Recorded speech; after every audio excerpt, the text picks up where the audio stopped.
Hello fellow makers, this is a build guide for my collection of NFC enabled tokens. So allegedly NFC tokens can be written to function as amiibos. I have an inkling right here. Unfortunately, that's the part you're gonna have to figure out for yourself. This is only a build guide for printing these and embedding an NFC tag inside your print. I'm also going to share with you all my print settings so you can get a beautiful result such as this one. I don't know if you can see, but the top face here is printed in a circular fashion, and that's what's giving you like this radial sheen. It's very coin-like. The result is super polished. It's a very satisfying print. So I'm going to give you the basic gist right away. As you can see with this unfinished print, my models have a thin void in the middle that's going to accommodate for one of these stickers.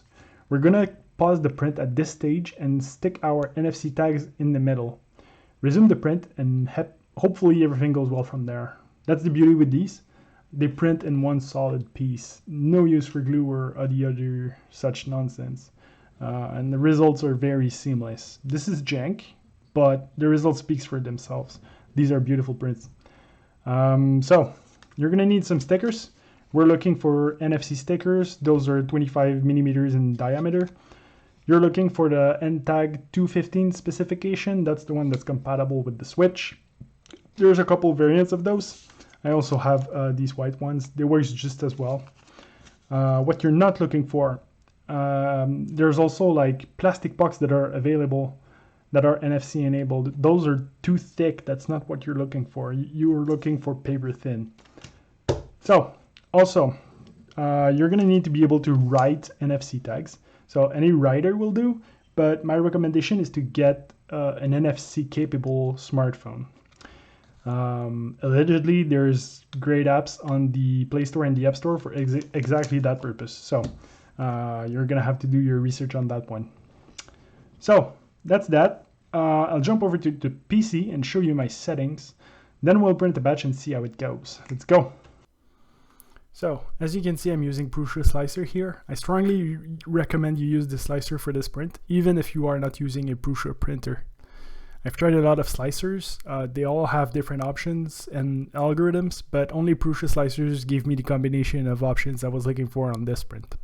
So I'm quickly going to walk you through like the layers so you have an idea of what we're looking for.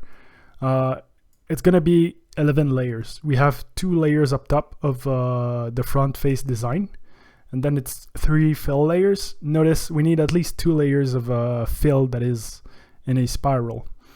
Then in the middle layer is just simple. That's the one with the void in the middle for the sticker. Then once again, we have 3 layers of complete fill, and then 2 layers for the bottom face. The bottom face, it's gonna vary. Like if you want to experiment with support, you can. My printer has active cooling, so I feel pretty good clearing those gaps. I can do that comfortably. I'm not worried about it, but your mileage may vary, so I just figured I'd mention. So let's take a look at the settings. To get 11 layers, you're gonna look for a layer height of 0.24. That's relatively standard, but like make sure to double check.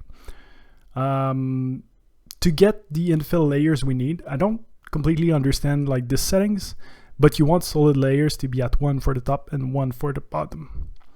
So where the magic happens is the infill. You want 100% fill density.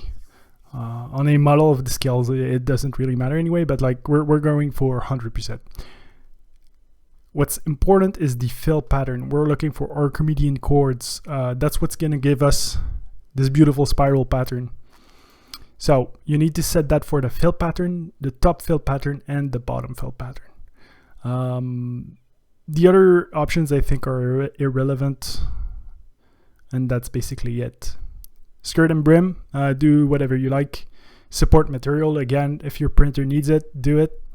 The option I'm going to suggest you experiment with is the elephant foot compensation.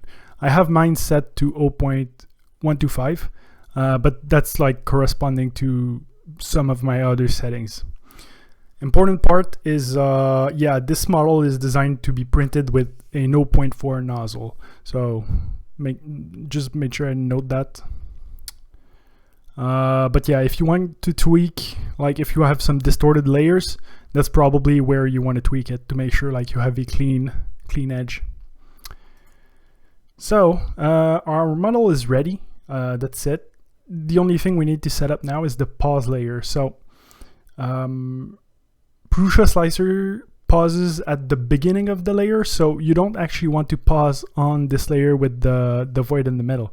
You want to pause on the layer right on top. So you're going to right click on the plus icon and you're going to add a pause print instruction. For my printer, that instruction is M25, but it's probably going to vary for your printer. So there we go. I have my pause layer in gray right here. That's exactly what we're looking for. In case you need to set up your printer, you're going to need to go in printer settings, custom G-code, and then you want to set up the pause print instruction right here. Again, for mine it's M25. For your printer it might be entirely different. You need to do your research. If you're using a Prusa printer, it's just going to work out of the box. That's the beauty. But yeah, that's essentially it.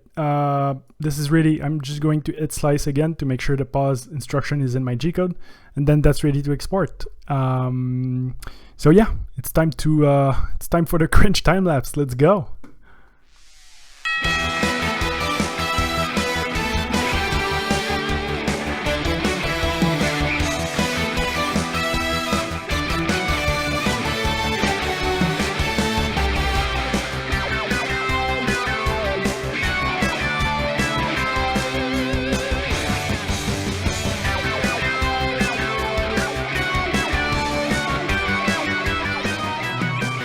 Conventional wisdom says to not touch your print during the process. You really don't want anything to move, so you're going to need to be very mindful with the forces you put on your prints. Normally you would apply a sticker by rubbing sort of side to side, but that's some sheer force that you want to avoid. Try simply pushing the sticker down instead. That's going to be a much more stable way to put it on. If you need to unstick part of the sticker to reposition, that's going to create an upward force on your print. Make sure you hold down your print if you're going to pull upward. You know your printer better than I do, so only you is going to know what type of forces you might be able to get away with, but in any case, you really need to be careful or you might have to start the whole process over.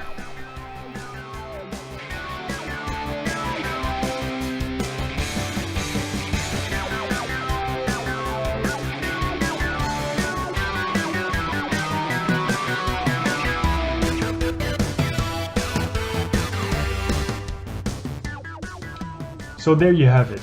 There's eventually going to be more designs added to the collection. Right now, we have all these Smash Bros. Amiibos accounted for, but there's other game series to be covered. If you're interested in contributing to this project, you'll find a GitHub link in the description. Definitely reach out if you wish to help. There's already an established workflow. All we need is SVGs to generate these models. So that's all for now. Good luck with your prints, and I'll see you next time.